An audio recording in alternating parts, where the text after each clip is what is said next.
College में तुमने भी कभी सोचा होगा कि $1 मिलियन की कंपनी बनाएंगे, स्टार्टअप करेंगे? सोचा था बट एग्जीक्यूट नहीं कर पाए, but someone executed it and now we all are using that.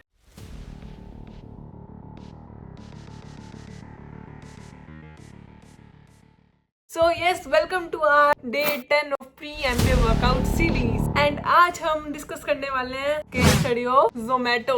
Yes, you got me right. That was started by 2 college students. तो जानते हैं इसकी पूरी कहानी and what are the key takeaways for an MBA student. So let's start with their introduction, background and then we will move forward as the company moved. So ये कहानी है 2008 की। दीपेंद्र गोयल एंड पंकज चड्ढा ये 2 IIT पास आउट थे and उस time पे इन्होंने एक छोटी सी वेबसाइट बनाई जिसका नाम था फूडी पे, जिसमें लोग रेस्टोरेंट के मेन्यूज देख सकते थे। बट सिर्फ मेन्यूज से काम नहीं चलने वाला था, तो उनको समझ में आया कि नीड्स भर रही है लोगों की, they need recommendations, reviews, even food delivery.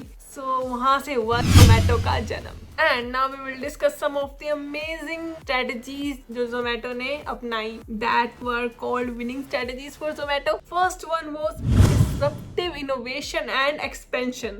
Zomato सिर्फ इंडिया में नहीं था, it expanded to international market also and it acquired some of the startups and tried to capture local market. उन्होंने लोकल जो कल्चर था ना जगह जगह का, उस हिसाब से अपने आप को अडेप्ट कर लिया। तो इससे लर्निंग ये मिलती है कि सोचो ग्लोबल बट एक्ट करो local. Second was amazing content and community driven growth. Zomato ने यूजर जनरेटेड कंटेंट का जबरदस्त यूज किया, लोगों से रिव्यूज लिखवाए और रेटिंग देने का नया ट्रेंड स्टार्ट करा एंड इससे उनको ऑर्गेनिक रीच मिली। सो इस वाले अमेजिंग पॉइंट हमें सीखने को मिलता है कि अगर हम कम्युनिटी के हिसाब से काम करें तो हमारी कॉस्ट भी कम होती है और हमारी रीच भी बढ़ती है। एंड थर्ड पॉइंट जो सबसे ज्यादा यूनिक है इनका, वो है कि ब्रांडिंग एंड मार्केटिंग।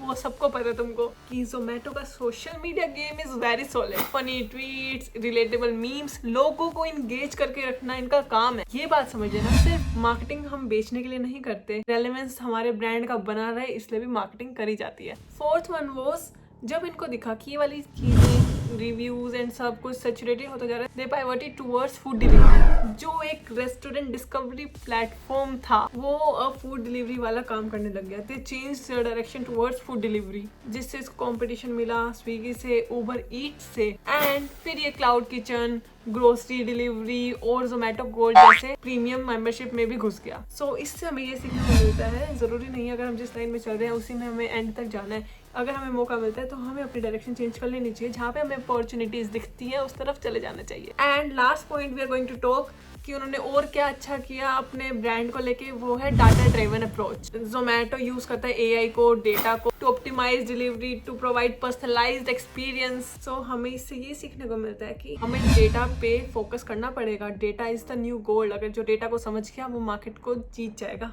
सो ये थी हमारी जोमेटो की जर्नी। मैंने आपको बिल्कुल डिटेल में नहीं बताई कि कैसे क्या हुआ कौन से ईयर में, क्योंकि वो तुम्हारे काम की नहीं है एज MBA एस्पिरेंट। सो तुम्हें ये वाली चीज़ें पता होनी चाहिए कि उनके डिसीजंस क्या सही रहे एंड उससे तुम्हें क्या सीखना चाहिए, वो सब कुछ नोट डाउन कर लेना, तुम्हारे केस स्टडीज वगैरह में जरूर काम आएगा। And let us know in comments कि तुम्हें उनकी सबसे अच्छी स्ट्रेटेजी क्या लगी एंड अगर तुम कुछ और चेंज लाना चाहो तो क्या हो सकता है। तो आई होप तुमको ये वाली वीडियो अच्छी लगी होगी, तुम्हें समझ में आया होगा जो मैं समझाने की कोशिश कर रही थी। तो कल मिलेंगे किसी नए केस स्टडी के साथ। Bye bye.